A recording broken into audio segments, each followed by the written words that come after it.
Welcome, everyone, to the Real Whovians cast. I am your host, Matrix Lord 212, and I'm with Phillip Archer. What's up, Phillip?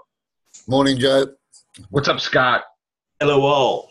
This is going to be a serious Real Whovians cast. Really? Because the reviews are in. The embargo is over, correct, Phillip?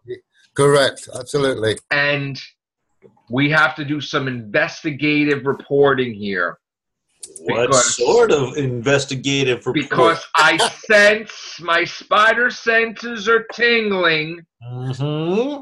And to me, it's like something out of Stepford's Wives where everything is too damn perfect.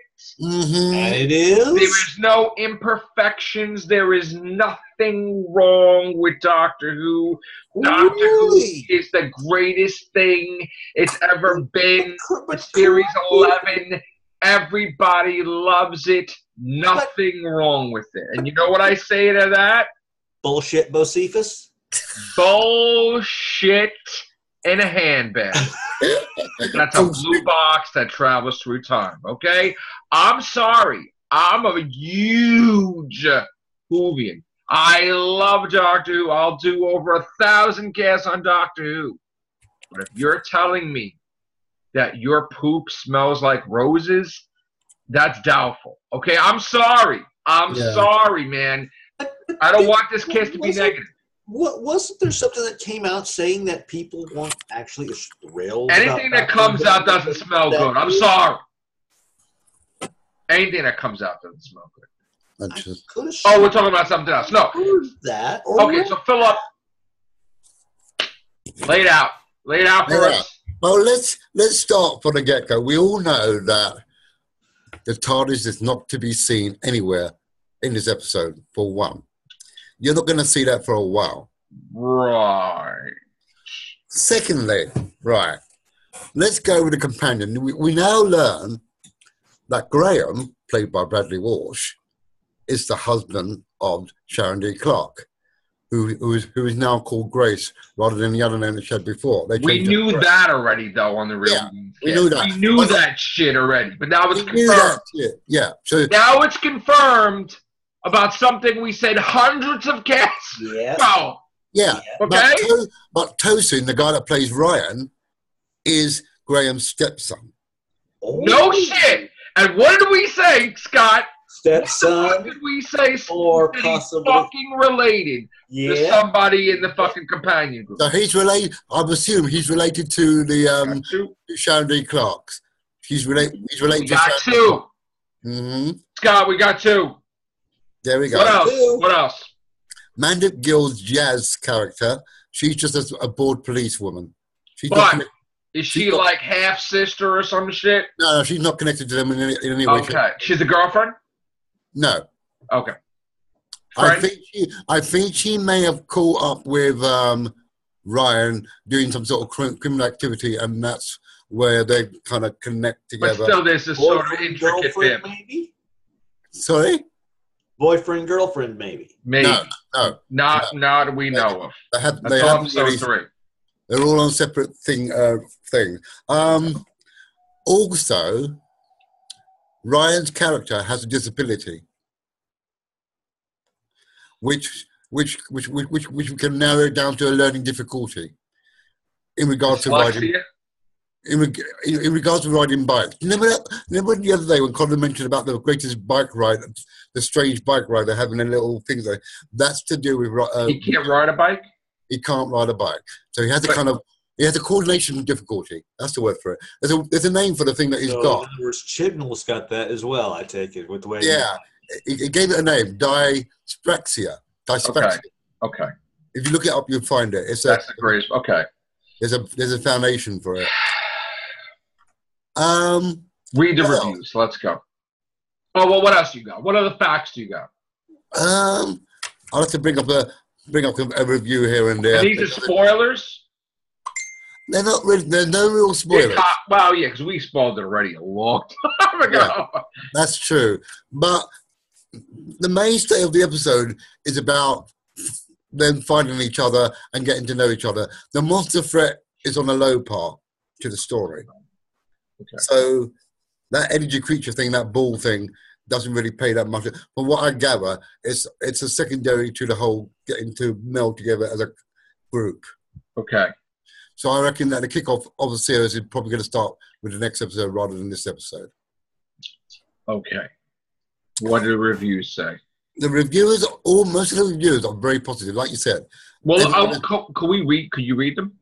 Let me find some. Hang on. Okay. I've got to go to my history and pull them out again. It's the best I've ever seen. I need to go read my glasses. I can't see a thing without them. 10 out of 10. A 10 out of 10. Well, you know what? Every single one of these reviews did not give it a kind of like a... Can you send them to me? Right, let me just find... I've got to go through my whole history. Can I read it in my sarcastic voice? Doctor look like a wuss. Can I read it in my sarcastic voice? Yeah, you can. You can do it any way you wish. I just got to find the first one. This is the Guardian one. So if I click onto that one, and I'll send that to you. How do I do that now? So I'll... You send it on my Facebook? Yeah, I'm going to put it on your Facebook. Okay. And then I'm going to do that. I'm going to go there, and I'm going to put... This is the Guardian newspaper. Okay. You send it on Facebook, right? Okay. Yep, there it is. Okay. Whilst you're doing that, I'll go and find the rest of them. Okay, wait. Get off my screen, cookies. Whatever that is. Okay, let's see. And the reviews are towards the end, right? Well, yeah, just skim through it until you find it's toward the end. The reviews are review cult box. Let me see what they. This is not it, then, right? No, that's it. There's many different sites. They've got their own version of their. Let me see. Send me the thing with the reviews. Let's see.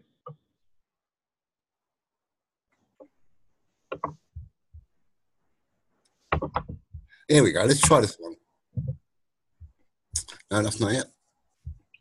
I should have done this before we come on, so I can. That's all right. All right. So here's the thing. Yeah. We all want everything to be perfect. We do. We really do. Because yes, Doctor Who hasn't been perfect. But when you hear that there's nothing wrong with something. Mm-hmm. Okay, good. Connor's here. Very good. How you doing, Connor? Oh, there he is. Hello, Connor. Hello. Connor. Yeah. Help me with this. Could you get me the reviews and read them to me and tell me if there's any reviews out there that says anything that something is not liked? There's one, I can already tell you now that there is one review. I can't remember which one it is, but one review says that Yasmin doesn't get to do much. But that's not really like... Yeah, but that's closest thing. That's tame. Wow. So now, how many reviews is this? It's about 6 or 7. Yeah. 7. And they're all positive. They're all positive. Oh, wow. They're all absolutely praise. Jodie's amazing. Chris Chibnall's writing is a breath of fresh air. The companions are particularly good because all of them have got a very realistic. One little thing that I noticed actually in one of the reviews that has got me really excited is that I think it was CNET said that you know how with the Dark Knight, the trilogy that they made Batman realistic and gritty. Yeah. Yeah. They put him in a real world. This is what they're doing with Doctor Who. Okay. Everything has a consequence now. Every action has a consequence. So when we start seeing sucky reviews, is that going to be a real world situation too? I just... Right, I'll send you the CNET one. Of all the people that reviewed this, right? This is all people from the UK? Yeah. Yeah. Everybody's from the UK. Oh, shit. Whoa. Okay. So Sorry. Everybody's from the UK. So they're the only people that were allowed to the party. So we're going to have to wait until somebody here gets to review it to see what are you laughing about? Like you're going to get a chance to review it over there. No, not me. Not me. No, I mean, in general. I'm talking anybody, which they are having a party, though. Wait a minute, I think we already did. Didn't Amazon have all those great reviews of the series already? Wouldn't that count as all I know as review? All I know is that somebody's having a pizza party.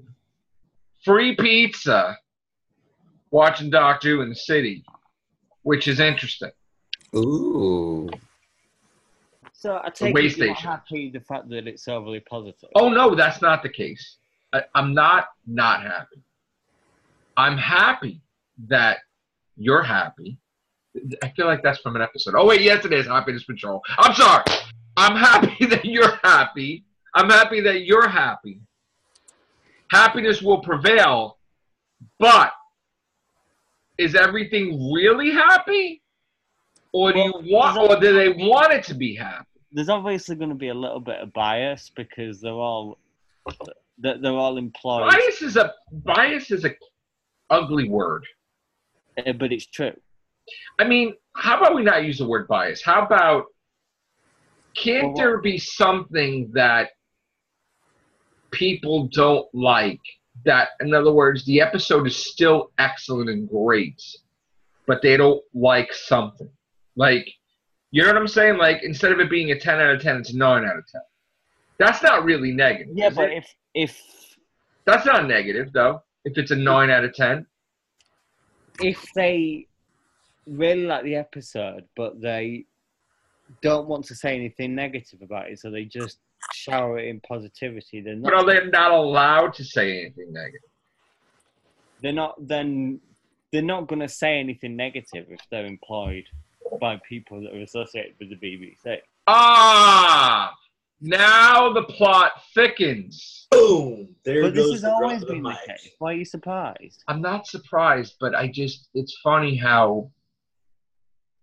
So, in other words, they're all employed by the BBC, and they can't say anything negative. They're not all employed by the BBC. They are invited there, and they want to be invited again. So they're going to bullshit. No, not necessarily. I think that she's going to be amazing. I think that Chris. I think so too. I agree with you. I think that Chris Chibnall will get in a lot more fans than Moffat did, because I think that he's just got a lot more of a better way of writing characters. But there's obviously going to be a little bit of. See, Connor, the thing that bothers me is that there would be a thing where people will be invited no matter whether they like it or don't like it. And here in America, when they say that they're worried about being invited, that's called licking. Yeah. They're licking their ass to give them the review that they want so they could watch it again. So in other words, these are all fixed.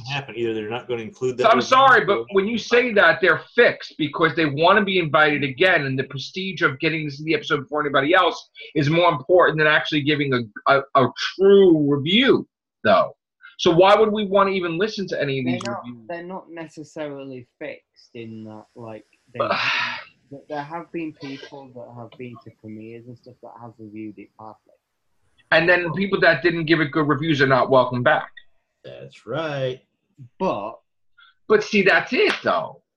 But when it comes to the flaws of the episode that they're reviewing, they're not as harsh about it as they could be. Mm. I'm not looking for people to be harsh in the review. I'm not looking for them to rip apart the review. I'm just wondering why there's not one damn review that doesn't say something like, oh, well, I don't like the name of the creature, or, oh, I don't like what Yasmin was wearing, or like something minor. I'm talking about minor. Actually, I'm talking shit because there is another consistent flaw about the episode that has been pointed out by many people, and when you get a chance to read the reviews, you will see this. A bit like Rose back in 2005, the monster threat, while scary, is not really the best part of the episode. It's not that great. I said that it takes the back seat almost. It does. It's more about like the eye in the sky, the Atraxi. Like, it's more about the Chris Chibnall's era is going to be more about the characters. Oh my God. And also I'm thinking, Den of Geek said that he stripped back the sci-fi elements. Oh shit! Oh no! At least in the very first episode, there's not much sci-fi stuff in there. Oh! And we're gonna have to wait to see how much. Oh, kidney stone! Oh! We're gonna have to wait to see how Chris Chibnall can deal with the sci-fi elements of the show, because he's either going for a more realistic, gritty take on Doctor Who, or he just prefers writing stuff like a character piece rather than a sci-fi. This is like New Mutants going horror movie instead of like. Yeah. See, there you go. I've given you one negative that has actually been consistent of almost all the reviews. So you're saying that a sci-fi show is not a sci-fi? That's a big deal. In the very first episode, it's a history class. This episode is not necessarily sci-fi. Yeah, I can understand the show that. is sci-fi, though. I mean, but this episode isn't sci-fi. Yeah, I mean, we know from the trailer that it gets more sci-fi as it goes along. It's just that this is the building bricks sort of episode, and then you can play with your toys afterwards.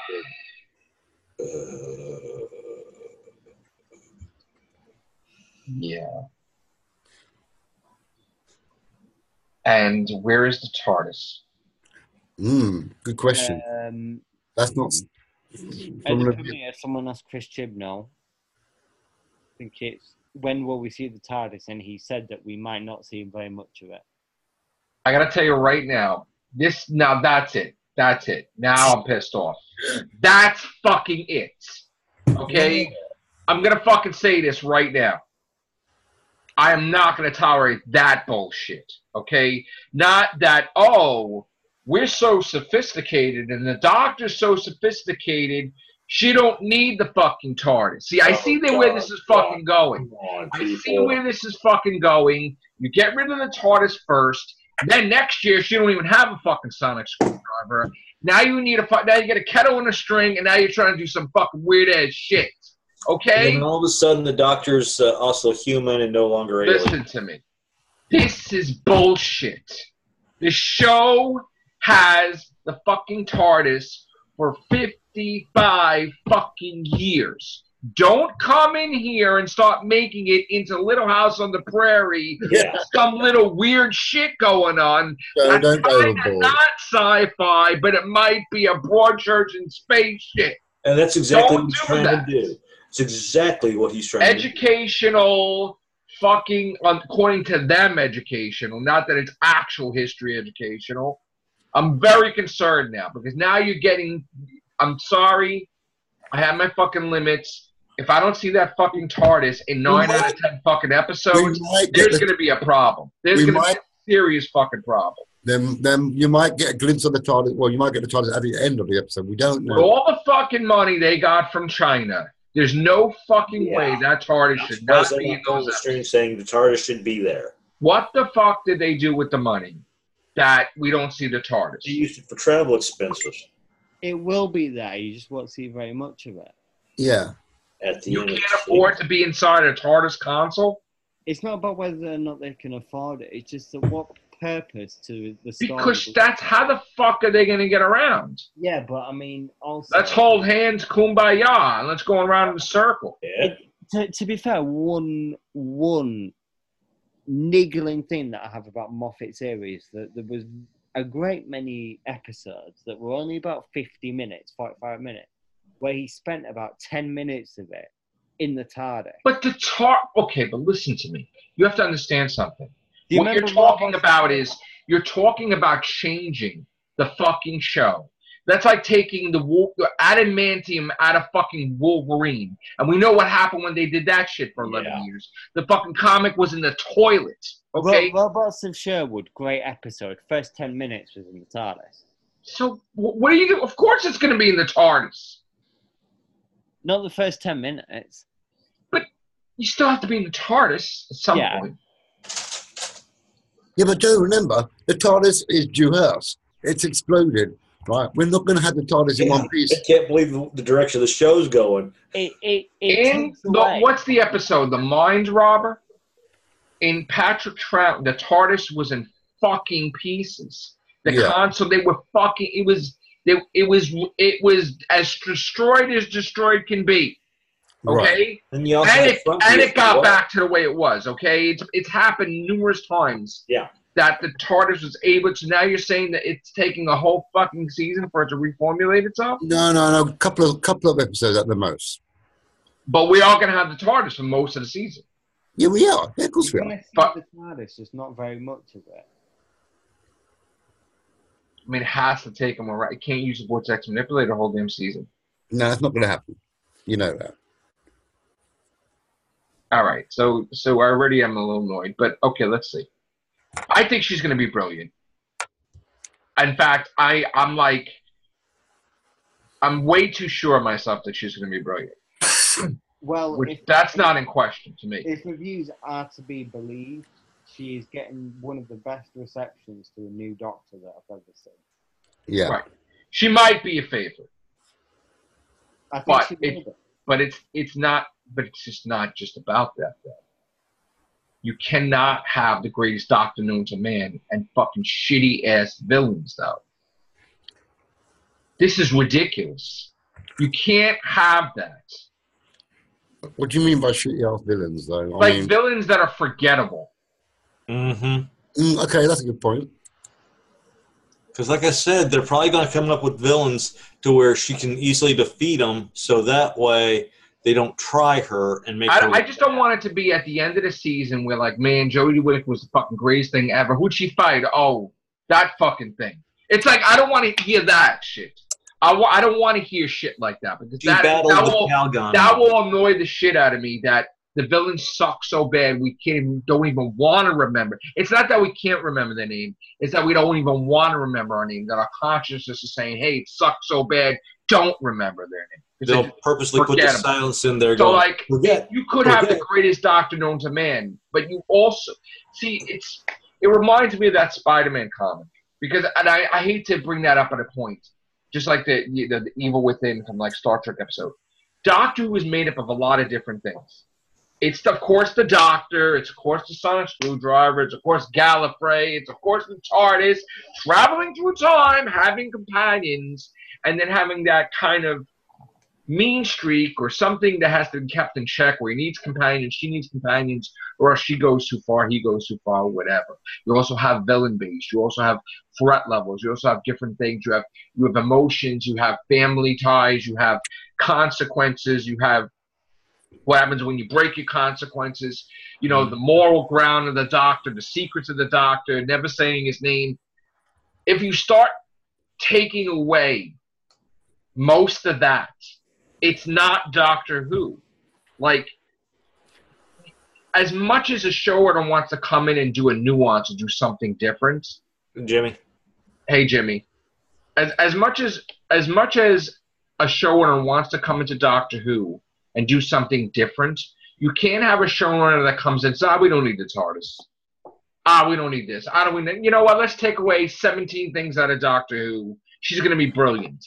She can't truly be brilliant unless she's going up against the villains that the Doctor going up against. You can't judge her that she's the greatest. They have to have an equally taxing villain. Otherwise, you're only as good as your villains.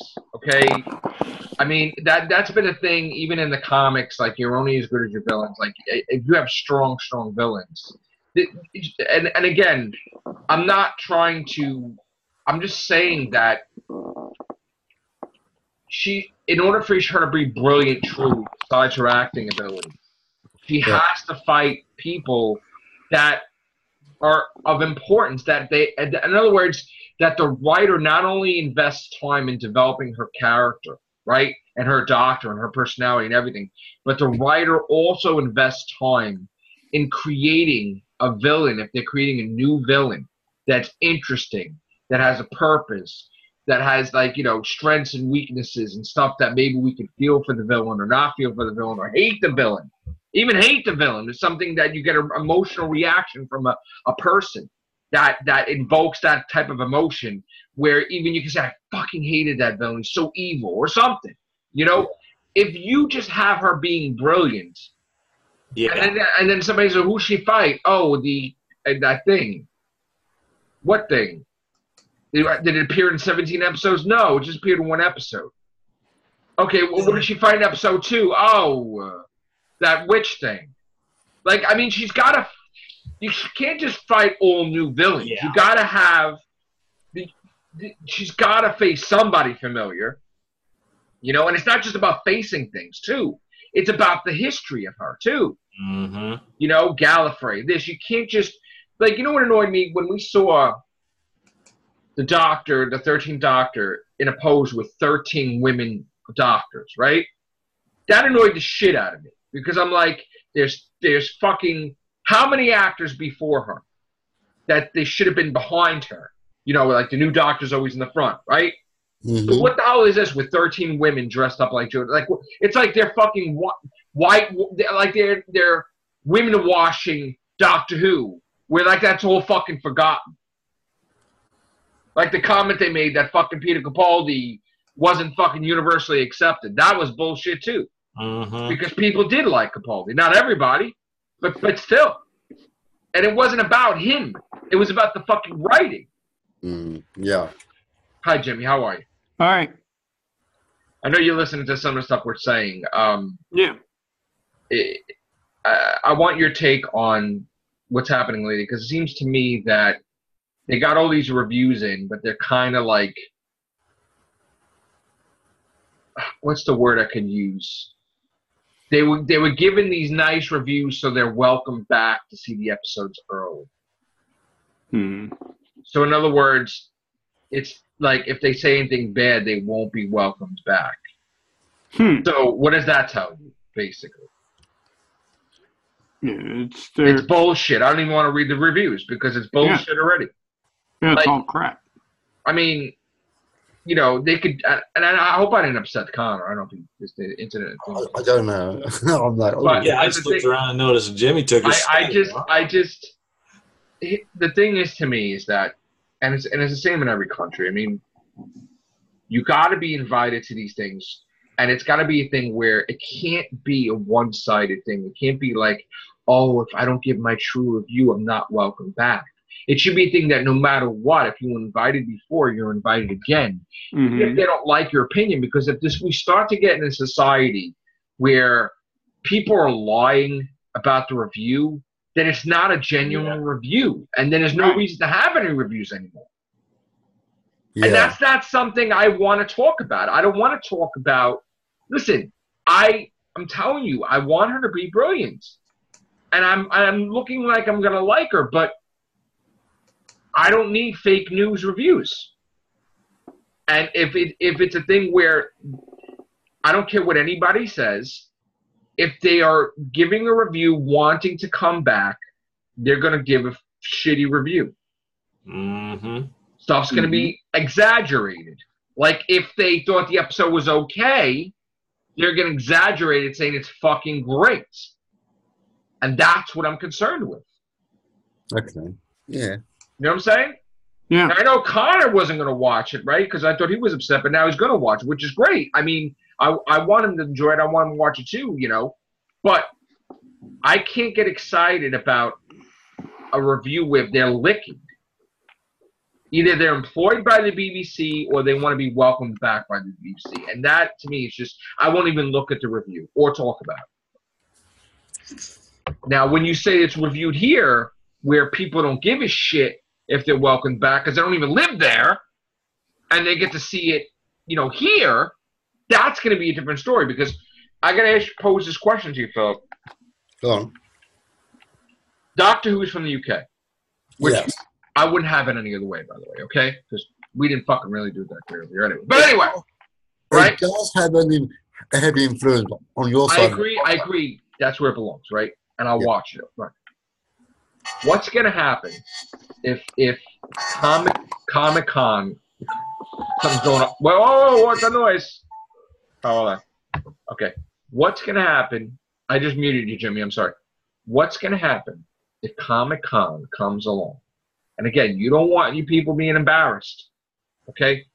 What happens when all of us are seeing these fake reviews? And then you have Comic-Con, or before Comic-Con, and we actually get to see it here, and people don't like it. Then it's going to be fucking embarrassment once you walk into Comic-Con that people are not going to be happy. And would you want that to happen? No, but it's all about taste, though, isn't it? It depends on. I mean, what I might like about the episode when I watch it, you might not like something about the episode when I watch it. So it's all about balance and about how you view it and your own ideas. Yeah. I mean, irrespective of reviews were always going to be written in that way anyway, because you don't want to deter people from watching a product you've made. You want as much people to come in to watch it, to boost it, to raise the viewing figures. So you're not going to sit there and write, oh, I watched it, it was shit, and I didn't like this and I didn't like that. Then no one's going to go like, oh, I'm not. But I'm not saying that. Again, I don't expect to see that. All I expect to see is a small kind of balance out of it. Yeah. A small critique. Yes. Constructive criticism. Like, oh, maybe they spent too much time explaining Ryan's condition, or maybe they spent too much time with Yasmin being mad at the doctor, or oh, they didn't like the way the doctor acted. Or it could be the most minorest of things. Yeah. And when I don't see anything, something tells me something's up. And something is up, obviously. Now, I'm not trying to make this drama type of thing with Doctor Who, because I want to enjoy it. I want it to, but I hold on. Oh, maybe the X-Men trailer just broke, right? Oh, is it there? Oh, no, that's you. You sent me something. Oh, yeah, right? I've seen all those reviews. Definitely. We're also waiting for the X-Men trailer, and I know it's Scott's all like, yes. Oh, we got the X-Men trailer. Oh, is it there? Scott, you watched it while you were doing it? Yes. Really? Shit. All right. All right. Before we get out of here, we got 6 minutes, so let's let the 6 minutes count, and then we're gonna go run and watch the X-Men review, and then we're gonna run and do an everything show. But Jimmy, would you? I'm just gonna ask you this question.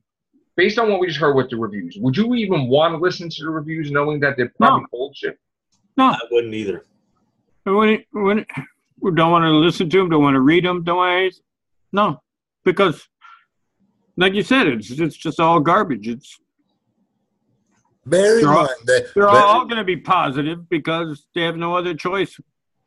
Yeah, but hasn't it always been like that? No.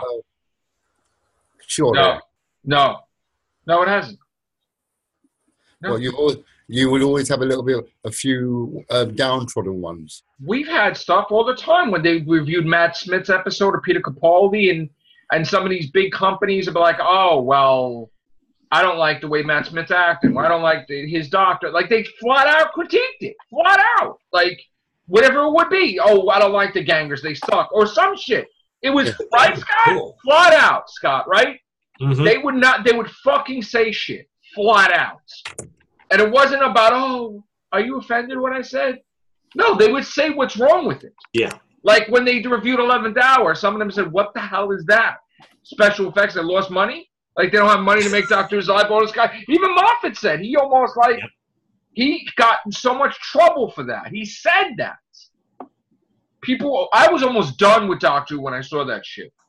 Me and the kids. And then, yes, we love the episode, but that thing pissed me off at the end. That was the worst special effect thing I've ever seen with the eye. You know, and that was, come on now. You have a budget with Russell T. Davies, and then you fucking do that shit. Put a little money into that shit. Come on now. He admitted it, though. He fucking admitted it. So, I'm sorry. I'm not going to. I don't hope I don't offend anybody on here. Oh, don't. No, I don't want to offend my own members. But the thing is that I am not going to change who I am. I want a genuine review, though, where people are not afraid to say what they have to say. Why do we gotta wipe people's asses, though? Why do we gotta lick? Because we're afraid to offend. I don't fucking want to. I don't want to fucking listen to anybody that licks. I'll never even watch that shit if they lick. I mean, look, listen, as much as I want to fucking see Doctor Who, I'm not gonna fucking like suck up to people, get interviews and shit. I want to see the fucking thing. Listen, when you start licking, it doesn't matter how much you lick. If the shit sucks, it sucks. It's gonna get canceled. Then how you gonna feel after you licked and you licked so much and the shit still got canceled? No, I'm sorry. I don't fucking have time for that. I won't. What's gonna happen? What's gonna happen? I won't fucking do it. I want to see. They're gonna wait. This is what they're gonna do. They're gonna wait until the head honchos at BBC say, "Well, we didn't do our best job." And then all those individuals who went and viewed it go, yeah, that was our honest opinion. Listen, I don't have time to say anything now because we weren't certain which way it was going to go at first. So listen, we've invested a lot of time in Doctor Who. We're not fucking haters. We love Doctor Who. But I'm sorry if people's opinions are going to get upset. I don't want Doctor Who canceled. So at this point in time, I don't give a shit. I want to make sure the shit's done right. And I want the shit to be reviewed right. When you tell me shit like that, then I'm like, oh, we are in bad position now. Right, Scott? Scott knows me. Right, Jimmy? Bad position. I suppose the only way you can balance it out is that when it does air out to everybody and everywhere, then you can look at it and have another cast and say, you know what? It wasn't as bad as I thought it was. I never think it was going to be bad, though. What I'm saying is, if you don't want to rely on any review, you just wait it out until you actually see it for yourself, and then you can formulate your opinion on it. I don't think it's bad. I just don't think it's perfect. There's a difference. Yeah. I don't think it's bad, but I don't think it's 10 out of 10. No, I know what you're saying. It could be 9 out of 10, but what's wrong with that? Or 8 out of 10. I'm not a hater. I'm not saying evil things, but something stinks right now. And Connor clarified it. I don't even want to read the views.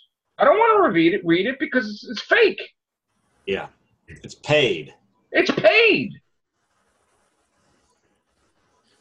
Look at when these companies, they started doing this rating system. These movie companies started paying people to do shit, like reviews and shit.